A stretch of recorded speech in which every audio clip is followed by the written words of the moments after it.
Magandang araw po sa lahat ng ating mga kababayan.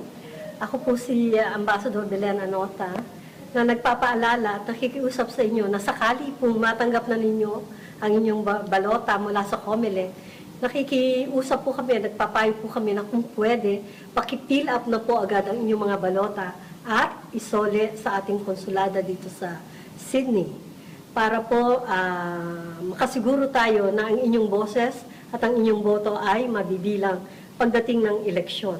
Mas maaga po nating matatanggap ang ating mga balota kaysa po dun sa mga Pilipinong boboto sa atin sa Pilipinas. So,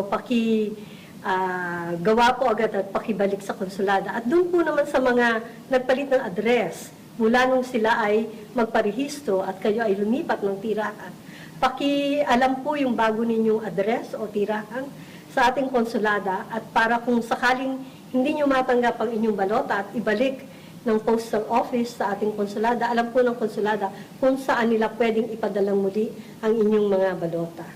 So sama-sama po tayo, magtulong-tulong po tayo na mapasigla ang eleksyon dito sa Australia para sa ating halalan sa Pilipinas. Salamat po ng maraming.